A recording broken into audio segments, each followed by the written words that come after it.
ओम शांति। इस सृष्टि पर जितनी अधिक महान आत्माओं का वास होता है, उतना ही चारों ओर सुख, शांति, प्रेम, निस्वार्थ भावना, अपनापन अर्थात मानवता अस्तित्व में रहती है। ब्रह्मा कुमारी की चीफ रही दादी जानकी ऐसी महान आत्माओं में से एक है, जिन्होंने विदेशों में सनातन धर्म का ध्वज लहराया, जिन्होंने अनेक उन लोगों को जिनका जीवन तामसिक था, जो नॉन वेज के बिना कुछ नहीं सेवन करते थे, उन्हें सात्विक बनाया।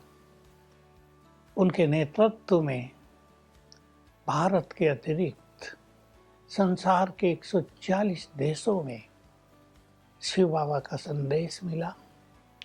बहुत एनर्जेटिक थी वो, लेकिन उनकी महत्ताओं का अगर वर्णन करें, वो त्यागी, तपस्वी, सबको सुख देने वाली, सबको पालना देने वाली, सबको अपनापन देने वाली माँ के समान थी।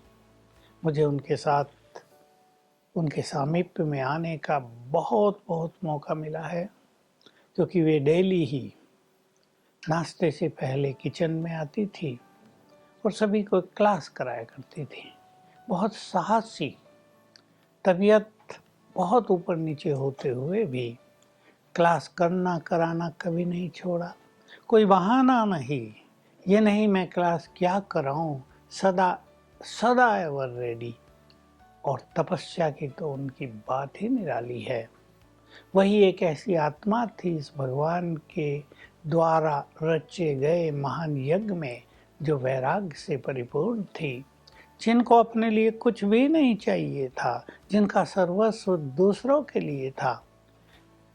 भोलेनाथ की भंडारी में जो कुछ आता था, सीधा सेवाओं में, अपने लिए कुछ नहीं।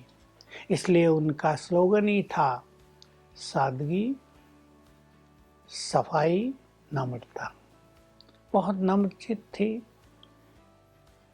किसी को उन्होंने डांटते हुए कभी नहीं देखा होगा, लेकिन सेवा केंद्रों का कुशल संचालन भी करती थी।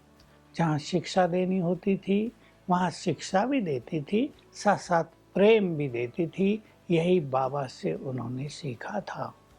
अशरीरीपन का अभ्यास दादी जानकी ने जितना अधिक किया था, उतना शायद ही किसी ने किया हो। ऐसी दादी हम सब के बीच रही, इस महान यज्ञ की चीफ रही। उनके द्वारा अनेक ब्रह्मा वत्सों की पालना हुई। यज्ञ ने एक अच्छी वृद्धि को प्राप्त किया और उन्होंने आज के दिन ही अपने देह का त्याग किया था। हम सब उनको याद कर रहे हैं।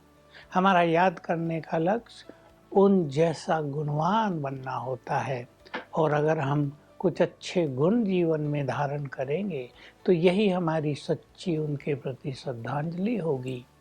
हम जानते हैं, ये महान आत्माएं जब देह छोड़कर कहीं जाती हैं तो इनकी अगली यात्रा विश्व सेवा के लिए होती है, युग परिवर्तन के लिए होती है। तो शिव बाबा ने उनको महान कार्यों के लिए आगे भेज दिया है, और अब भी उनकी मदद हम सबको प्राप्त होती रहती है। तो ऐसी दादी जानकी को आज के उनके स्मृति दिवस पर सत नमन।